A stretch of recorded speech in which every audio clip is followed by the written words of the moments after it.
কিছুদিন আগেও আমরা দেখেছি ইরানের সরকার বিরোধী বিক্ষোভ দমনে কিভাবে ইন্টারনেট বন্ধ করে দেওয়া হয়েছিল, কিভাবে কঠোর হাতে আন্দোলন দমন করা হয়েছিল। সে সময় ইরান সরকার অভিযোগ করেছিল এই বিক্ষোভের পেছনে যুক্তরাষ্ট্রের প্রেসিডেন্ট ডোনাল্ড ট্রাম্পের ইন্ধন রয়েছে। আজ পরিস্থিতি যেন উল্টো। আজ সেই ট্রাম্পের দেশ যুক্তরাষ্ট্র নিজেই ফুঁসছে বিক্ষোভে। তাই প্রশ্ন উঠছে, গণতন্ত্রের ধ্বজাধারী দেশেই কেন সেনা নামানোর হুমকি দিতে হচ্ছে প্রেসিডেন্টকে? সুপ্রিয় দর্শক, এনটিভি অনলাইনের বিশেষ আয়োজন বিচার বিশ্লেষণে আপনাদের স্বাগত জানাচ্ছি। আমি ফাহাদিয়া মিতু। আজকের পর্বে আমরা কথা বলবো মিনেসোটার সাম্প্রতিক অস্থিরতা, ট্রাম্প প্রশাসনের বিতর্কিত অভিবাসন নীতি এবং এর ফলে যুক্তরাষ্ট্রের রাজনীতিতে তৈরি হওয়া গভীর বিভাজন নিয়ে। এই বিশ্লেষণে আমরা তথ্য নিয়েছি আন্তর্জাতিক সংবাদ মাধ্যম রয়টার্স, আল জাজিরা, বিবিসি এবং বাংলাদেশি বিভিন্ন পত্রিকা ও অনলাইন পোর্টালের প্রতিবেদন থেকে।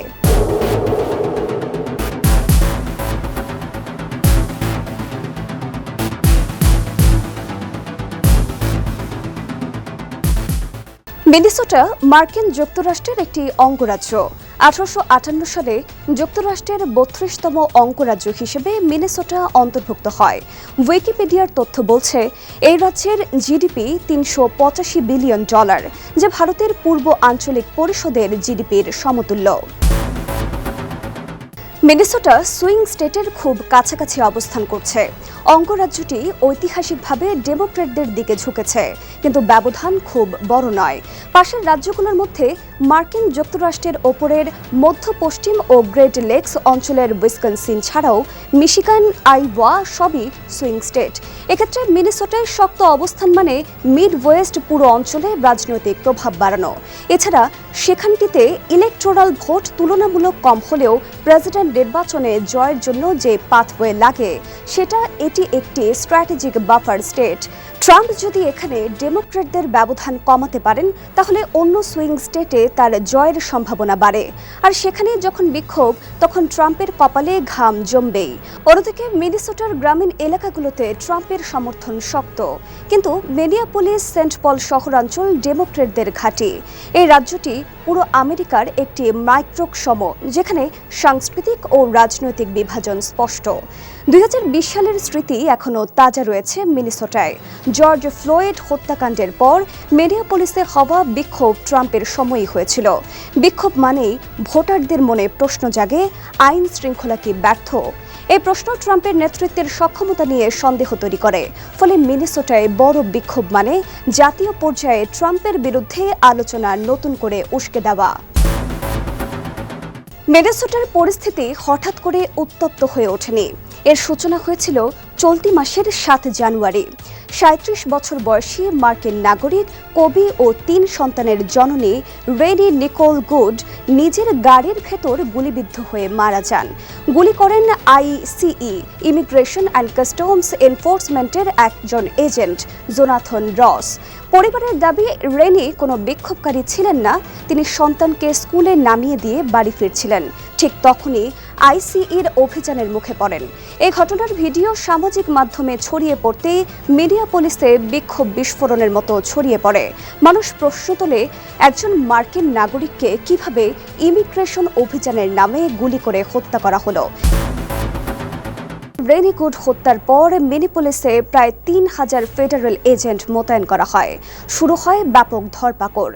এরপর পরিস্থিতি আরও ঘোলাটে হয় যখন এক ভেনেজুয়েলার নাগরিককে আইসিই কর্মকর্তা গুলি করে আহত করেন। টিয়ার গ্যাসে আহত হয় 6 মাসের এক শিশু। 12 দিনের মাথায় টেক্সাসের আইসিই হেফাজতে মারা যান নিকারাগুয়ার নাগরিক ভিক্টর ম্যানুয়েল দিয়াজ। আইসিই জানায় এখন পর্যন্ত প্রায় 2500 জনতাকে গ্রেফতার করা হয়েছে। এই ঘটনাগুলো বিক্ষোভকারীদের ক্ষোভ আরও উস্কে দেয়। এই পরিস্থিতিতে প্রেসিডেন্ট ডোনাল্ড ট্রাম্প সামাজিক মাধ্যমে মিনেসোটার ডেমোক্র্যাট নেতাদের উদ্দেশ্যে কড়া হুঁশিয়ারি দেন। ট্রাম্প বিক্ষোভকারীদের পেশাদার আন্দোলনকারী, বিদ্রোহী আখ্যা দিয়ে বলেন, যদি তারা ফেডারেল কর্মকর্তাদের ওপর হামলা বন্ধ করতে ব্যর্থ হন, আমি সামরিক বাহিনী মোতায়েন করব। এমনকি তিনি অস্থিরতার জন্য সরাসরি সোমালি অভিবাসী সম্প্রদায়কে দায়ী করেন। এই বক্তব্য নতুন করে প্রশ্ন তোলে, এটা কি আইন শৃঙ্খলা রক্ষা নাকি নির্বাচনী রাজনীতির ভাষা? সেনা মোতায়েন প্রস্তুতির খবরটি আরও বিস্ময়কর করে তুলেছে বিক্ষোভকারীদের কাছে। পেন্টাগন নির্দেশ দেয় আলাস্কা ভিত্তিক 11তম এয়ারবোন ডিভিশনের প্রায় 1,500 সেনা সদস্যকে প্রিপেয়ার টু ডিপ্লয় হিসেবে থাকতে হবে। এর মানে যে কোনো মুহূর্তে তাদের মিনেসোটায় পাঠানো হতে পারে। এক্ষেত্রে আলোচনায় আসে 1807 সালের ইনসারেকশন অ্যাক্ট, যে আইন প্রয়োগ করে প্রেসিডেন্ট রাজ্যের সম্মতি ছাড়াই সেনা নামাতে পারেন। এর আগে লস অ্যাঞ্জেলেসে ট্রাম্প এই আইন প্রয়োগের হুমকি দিলেও শেষ পর্যন্ত করেননি, কিন্তু এবার প্রস্তুতি বাস্তব। মিনিয়াপোলিসের মেয়র জ্যাকব ফ্রে স্পষ্ট ভাষায় বলেন, এটি আমাদের শহরে কার্যত দখলদার বাহিনীর আগ্রাসন। তার মতে সেনা মোতায়েন উত্তেজনা কমাবে না, বরং বাড়াবে। অন্যদিকে মিনেসোটার গভর্নর টিম ওয়ালস ন্যাশনাল গার্ডকে সতর্ক অবস্থায় রেখেছেন, কিন্তু রাস্তায় নামাননি। মিনেসোটার অ্যাটর্নি জেনারেল ইতোমধ্যে ট্রাম্প প্রশাসনের বিরুদ্ধে মামলা করেছেন। এখানে স্পষ্ট, এটি শুধু বিক্ষোভ নয়, এটি কেন্দ্র ও রাজ্যের ক্ষমতার দ্বন্দ্ব। রয়টার্সের এক জরিপ বলছে ট্রাম্পের অভিবাসন নীতিতে সমর্থন নেমে এসেছে 40%। ফেব্রুয়ারিতে যা ছিল 50%, রিপাবলিকানদের মধ্যেও বিভক্তি স্পষ্ট। 59% কঠোর গ্রেফতারের পক্ষে, 39% মনে করেন ক্ষতি কমানো জরুরি। অথচ ডেমোক্র্যাটদের মধ্যে প্রায় সবাই এই অভিযানের বিরোধী। 10 জনের মধ্যে 9 জন আমেরিকান এই ঘটনা গভীরভাবে অনুসরণ করছেন। অর্থাৎ মিনেসোটার রাস্তায় যা ঘটছে তা পুরো যুক্তরাষ্ট্রের ভবিষ্যৎ রাজনীতিকে প্রভাবিত করতে পারে। সুপ্রিয় দর্শক, ইরানে যখন বিক্ষোভ দমন করা হয়, যুক্তরাষ্ট্র মানবাধিকারের কথা বলে। আর যুক্তরাষ্ট্রে যখন সেনা নামানোর হুমকি দেওয়া হয়, তখন প্রশ্ন উঠছে, গণতন্ত্র কি কেবল অন্যদের জন্য, নাকি ক্ষমতায় থাকলে সব দেশেই একই ভাষা ব্যবহার করা হয়? মিনেসোটার বিক্ষোভ কেবল একটি রাজ্যের সংকট নয়, এটি যুক্তরাষ্ট্রের গণতন্ত্র, মানবাধিকার এবং ক্ষমতার ভারসাম্যের বড় পরীক্ষা। এই পরীক্ষায় শেষ পর্যন্ত ট্রাম্প কিভাবে পাশ করবেন, সেই উত্তর দেবে সময়। দর্শক, এনটিভি অনলাইনের বিশেষ আয়োজন বিচার বিশ্লেষণে আজ তুলে ধরা হলো বিশ্ব রাজনীতিতে বর্তমানে আলোচিত অধ্যায় ট্রাম্পকে নিয়ে। সেক্ষেত্রে তুলে ধরা হলো বিশ্লেষকদের মতামত।